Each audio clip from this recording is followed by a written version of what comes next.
but it's really difficult to describe the raw emotion that was in this room when Cruz made his announcement. There was almost an audible gasp, and a couple of people actually shouted up at the stage, pleading with Cruz to continue to go on to California. Jennifer, take a look at this.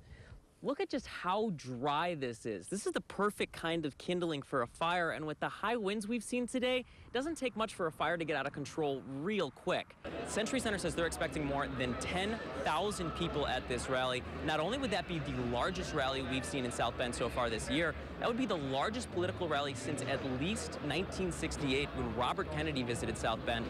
Yeah, Bob, I'm still going to try to catch my breath here right now, because pretty soon we're going to have to start calling Notre Dame the comeback kids, or maybe more appropriately, the cardiac kids. You think it couldn't get much nastier or more bizarre, but it somehow did, and it really started when Donald Trump went on Fox News this morning, and he accused Ted Cruz's father of having connections to Lee Harvey Oswald and the Kennedy assassination.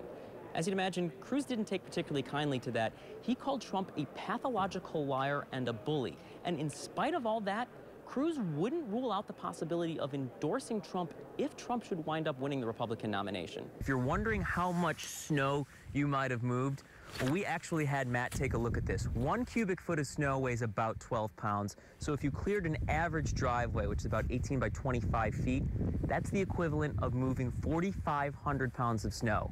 If you've done that, just take the day off. You don't need to go to the gym tomorrow. You can see it right here behind me. There's a huge turnout here. There has been a lot of chanting, a lot of enthusiasm pretty much ever since the doors opened at 4 o'clock. And there you go. This has been like this since the doors opened. They're just about ready to open up the road here, so hopefully they're going to wait until I finish up this live shot before traffic starts coming through. Like a lot of churches, Sunday morning is a busy day at Trinity United Methodist Church in Plymouth. A lot of people of all ages are in the pews. But a close look shows that one group isn't represented as others. Young people, specifically millennials. It's a similar story here at Christ the King Parish in South Bend. I think what's interesting is that when looking at the millennials that are at Mass, they're really active in the parish community. I think part of that is there's not a cultural obligation to feel that they have to come to Mass. A similar story is playing out at churches all across the country. Pew Research shows that less than 30% of millennials go to church on a weekly basis. That's less than baby boomers and even Generation X. But that's not to say that millennials aren't necessarily spiritual or aren't looking for answers. I would say, unlike other generations, it's been my experience, they're much more unsettled if they can't live out what they're thinking about. So ideas are only real and justified if they have some sort of purpose in everyday life. One of the major differences is where millennials find that sense of purpose. More than 80% of millennials say they believe in God, which is about the same as previous generations. But the major difference is in how millennials view organized religion. Fewer than 45% of millennials say religion is important in their daily lives. We've seen the culture wars, that the institutional church has been very involved in culture wars, political fighting, and sometimes Jesus is identified as a certain political party, and that really turns millennials off. They're not interested in those sorts of things. In a general sense, I think religion has gotten a bad name. People are fine being spiritual. But religion is, as a term, has become something that people don't necessarily want to readily associate themselves with. While a majority of millennials are at least skeptical of organized religion, that doesn't mean they view it as something that's inherently bad either. One of the unique things about a church, whether it's a Methodist one or really any kind of faith community, is it's supposed to be a community that brings all kinds of different people together. I think there's a lot of promise there.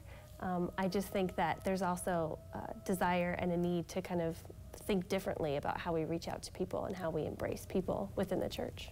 For pastors and other people within the church, millennials give them a chance to show what it means to live a life of faith. Really take people, these millennials who are choosing to come, to really, you can actually go much deeper and explore things much more in depth than if it's people who are really not interested, they're only there. One of the things I love about the millennials is they hold our feet to the fire and they say, hey, you say this, but are you going to live it out? And so I actually love that about millennials, and I think it's a very positive thing for the church that they really encourage us to live out what we say we believe. It's 2 months. WSBT 22 has been digging into this, and fact finder Patrick Roth is here with exclusive new information tonight. Hi, Patrick. Yeah, Jennifer, this information comes from documents WSBT 22 News just received through a Freedom of Information Act request we made at the beginning of August. Now, no one involved in this case is talking on camera right now, but we know that this investigation into the superintendent started at least 2 months before Seawood was suspended with pay for what the school board called, quote, a non-disciplinary matter.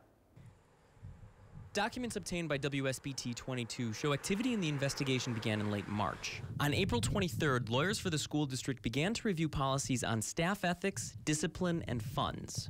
The next day, the district reached out to William Kowalski with Raymond Corporate Investigative Services. According to his bio on the company's website, Kowalski manages, quote, complex fraud investigations for public and private sector entities, unquote, and helps agencies, quote, identify, eliminate, and prosecute fraud, unquote. Kowalski confirms that he was involved in the Benton Harbor investigation, but he refused to describe the nature of that investigation. Michigan State Police are currently reviewing that investigation. Detective Charles Christensen, who oversees all investigations within the 5th District, says Michigan State Police is investigating an accounting-related issue, and that anytime they investigate something, it is because of, quote, the potential undertone that a crime has been committed, unquote. So far, Seawood has not been accused of any criminal wrongdoing, and no charges have been filed against him. We do know that he's represented by attorney Rhett Pinsky. I spoke with him today, but he had no comment. According to the documents WSBT 22 obtained, on April 30th, lawyers for the school district attended a meeting with board members and the Michigan Treasury Department. They also made a phone call to Pinsky. That same day, Seawood was suspended with pay. The school board hired Gregory Witherspoon to serve as the acting superintendent in July, even though legally, Seawood is still the superintendent. So how much has been spent? According to school contracts, Seawood has collected more than $52,000 in salary and more than $26,000 in benefits. Witherspoon has collected $45,000 in salary with a housing allowance of $1,500. The private investigator cost the school district more than $50,000, and the district also has been charged more than $16,000 in attorney fees. That brings the grand total for the investigation, legal fees, and the salaries to a total of $192,173. Now, we want to repeat that Seawood has not been accused of any criminal wrongdoing, and no charges have been filed against him. It could be a couple of months before Michigan State Police wrap up their investigation, and the prosecutor will then need to decide if any charges are warranted. Every journey has to start somewhere. And for students here, this journey started with an idea for a design for a car. And now, for the first time, they're going to be putting it on a track to see if it runs. My concern is that we're going to crash. That has happened in the years before. Everything's going pretty smoothly. Of course, there's always a few bugs at the end to work out, but yeah, we'll get it done. We've got a few little kinks here and there, wiring troubles, things vibrating, but that's why we're out here testing it today. Today's test run was more than 9 months in the making. We first start with research with aerodynamics. Well, we went through decision matrices first. We then start with the Autodesk CAD program. Designing a 3D model of it. So that way we had the top half and the bottom half of the car. This is a really complicated process. Yeah, lots of math. Does that make more sense? Sure. But after that long and complicated process and some last-minute tweaks, it was time to lay it all on the line. It's an uncomparable feeling. It was amazing. To think that you built this and now it's moving. Like, yeah, I mean, just a couple months ago, it was just an idea on a computer. The amount of time that these group of people that I'm working with, who are so amazing and wonderful people, the amount of time that we put into this car and then to actually see it running and working is just an amazing feeling. Now, this race really is a lot like a NASCAR race. There will be a pit, and the driver will be able to talk to the pit boss through Bluetooth, and the pit crew is going to have walkie-talkies. And when they're all done with this on Monday, I'm going to go see if they can take a look at my Ford Focus. Senator Bernie Sanders. If Bernie Sanders is facing long odds to win the Democratic nomination, you wouldn't know it from this crowd. Looks to me like South Bend is ready for a political revolution. I think it was very informative. He had some pretty good points. He's definitely for the people. Not only does Sanders need to win Indiana to keep alive any hopes of getting the nomination, he needs to win big. And if turnout at the Century Center was any indication, there is some reason for optimism. We win when the turnout is high. We lose when the turnout is low. We win when working people and young people and people who have in many cases given up on the political process come back in. Sanders highlighted his favorite talking points in his speech, such as the need for expanded health care, reducing the income gap, and those talking points have changed the entire conversation in the Democratic primary. But what that means, and what I'm really proud of, is that what we are doing is becoming our ideas are the ideas of America's future, are the ideas of the Democratic Party's future. This isn't just for kids. I'm going to be 79 in July, and I'm here to support